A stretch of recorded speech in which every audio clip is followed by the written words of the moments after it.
안녕하세요, 청자 여러분. 하태민 주식TV입니다. 5분 만에 주식으로 돈 벌기.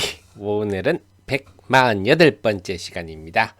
네, 오늘 공부할 종목은요, 월덱스입니다.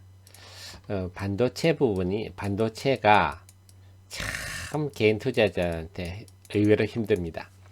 다 아시는 것 같지만, 반도체 공정이 한 700에서 800 공정 정도 되거든요.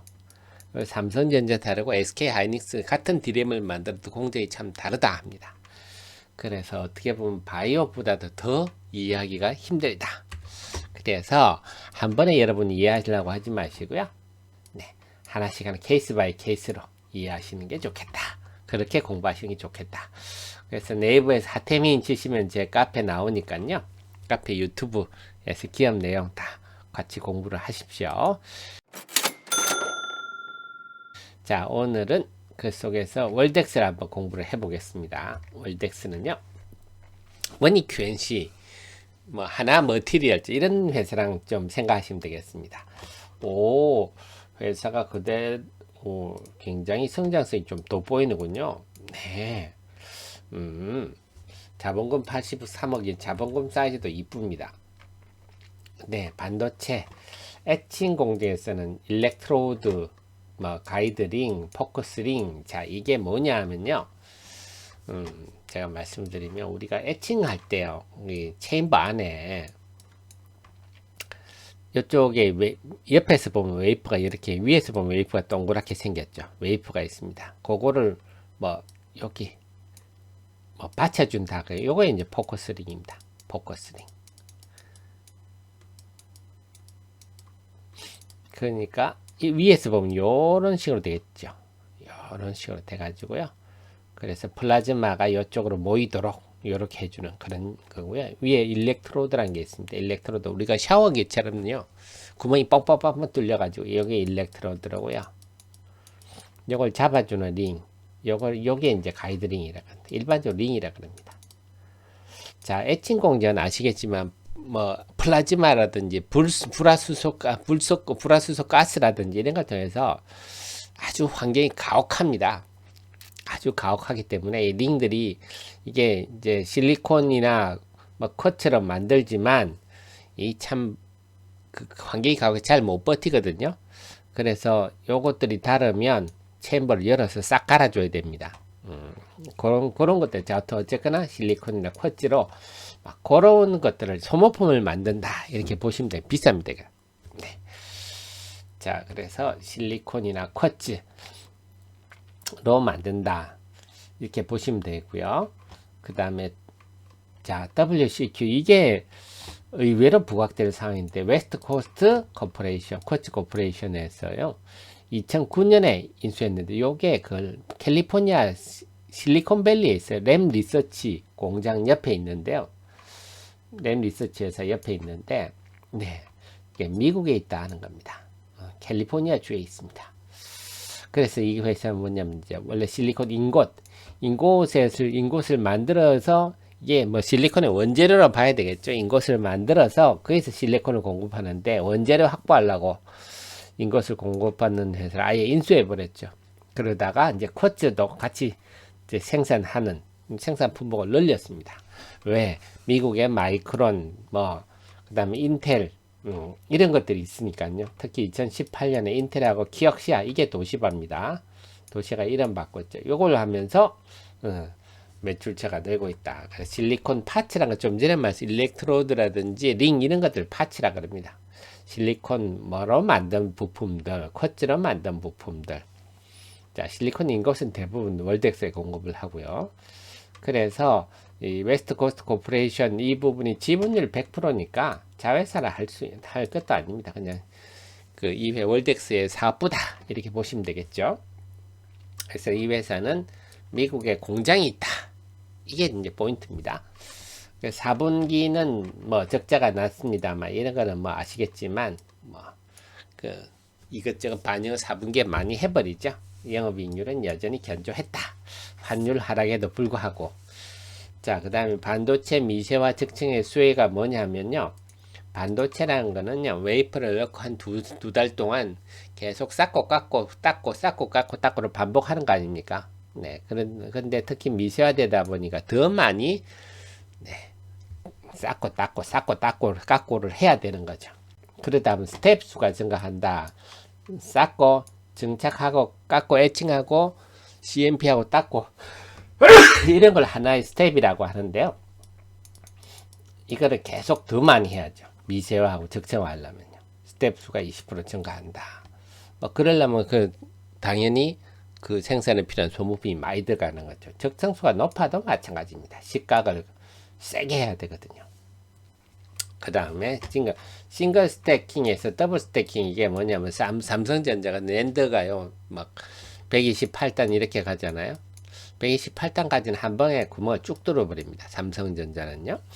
예를 들어 하이닉스 같은, 하이닉스는요 128단을 하면 어떻게 됩니까? 64단이죠. 64단을 하이닉스는 각각을 해가지고 쌓아 올려버리거든요. 이게 더블 스태킹입니다. 삼성은 싱글 스태킹인데 삼성도 더 이상 올라갈 때는 이제 더블 스태킹으로 간다 그러죠. 네. 그 다음에 애프터 마켓, 이게 뭐냐면요, 비포 마켓이란 거는요, 우리 시각을 하려면, 애칭을 하려면 애칭을 주려 하는 게 램 리서치 같은 회사가 아주 강합니다. 미국의 램 리서치 같은 거 회사다.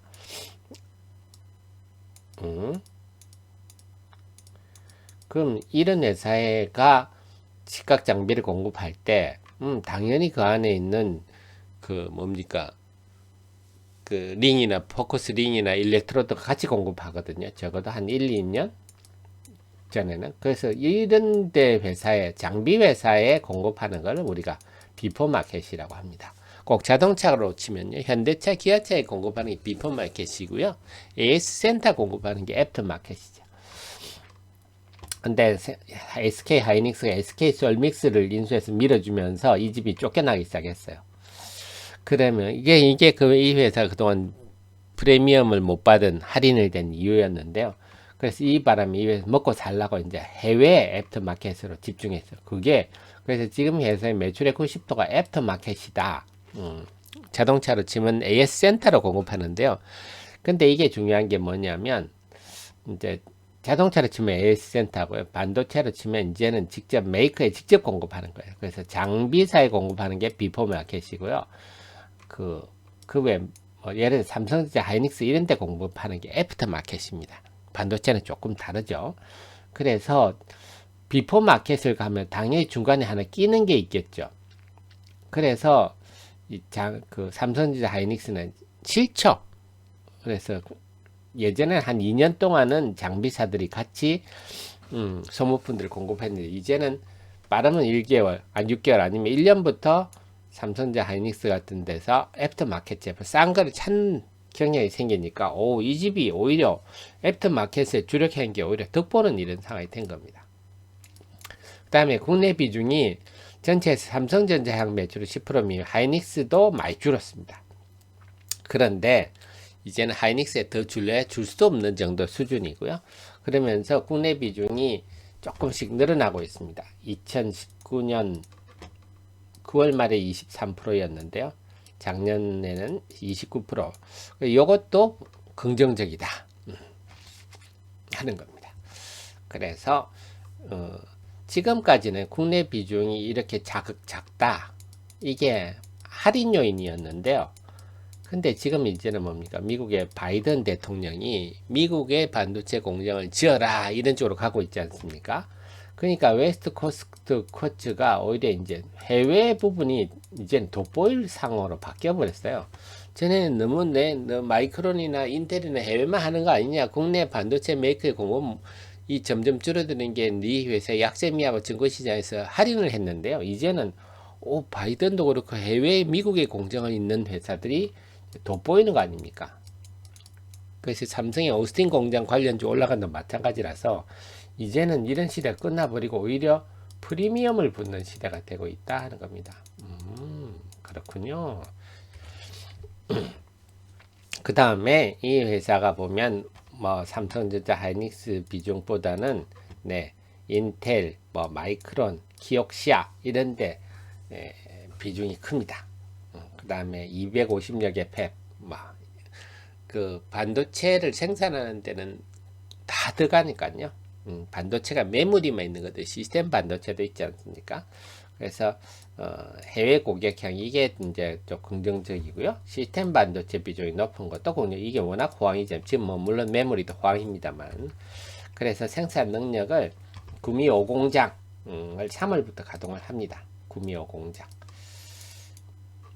그래서 계속 늘리려고 준비까지 하고 있고요. 그래서 전체적으로 볼 때 올해는 상당한 성장이 기대된다. 이게 증권사 컨센서스입니다. 증권사 한 서너 개 회사 리포트의 평균치들입니다. 올해는 그래서 전체적으로 본다면요. 제가 볼 때 한 2만, 지금 주가가 또 항상 볼 때 월덱스는 원익 QNC하고 같이 봐야 됩니다. 비슷한 회사라서요. 그래서 원익 QNC 대비 좀 상대적으로 저평가됐다 이런 면도 있어서 최근에 한 22,000원 정도까지 올랐었는데 이 회사 단점은 최근에 주식이 빠졌는데 이 주식 안 빠졌다는 게 단점이죠. 근데 최근에 보면요 기관들이 계속 사고 있죠. 제가 볼 때는 그래서 뭐 기관도 이제 이 회사의 가치를 좀 알아가는 게 아닌가 싶고요. 뭐 보수적으로 보면 한 22,000원 밑에는 편안한 가격이다 는 생각입니다. 22,000원 뭐 밑에는 좀 편안한 가격이다 싶고요. 이제 앞으로 얼마나 올라갈 것인가 그거는 증권시장에 프리미엄이 달려 있고요. 역시 그렇다면 기관 동향을 편성해야죠. 프리미엄을 기관이 형성하니까요. 기관 동향을 편성하면서 볼만한데 최근에 기관 매수는 좋은 편이다. 다만 아쉬운 건 요즘 주식이 빠지는데 이 주식은 좀 안 빠진 게 그거 하나가 유일하게 약점이라면 약점이다. 이렇게 봐야 되겠습니다. 네, 그래서 오늘은 월덱스가 뭔지 그 소모품이 실리콘 파츠라는 게 뭔지, 쿼츠 파츠라는 게 뭔지 여러분 아셨죠? 네, 이렇게 기업을 아시고 주식 투자를 하시면요. 주식 투자에서 성공할 가능성이 당연히 높다. 그건 지극히 당연한 얘기입니다. 그래서 늘 말씀드렸지만 5분만 시간 내셔가지고요. 이제 네이버에서 태민 검색하셔서 기업에 대한 리포트들 뭐 하는 뭘 만드는 기업인지 한번 살펴보시고 주식 투자하시기를 권해드립니다. 오늘은 108번째 월덱스를 같이 공부했고요. 저는 다음 이 시간에 또 뵙도록 하겠습니다. 감사합니다.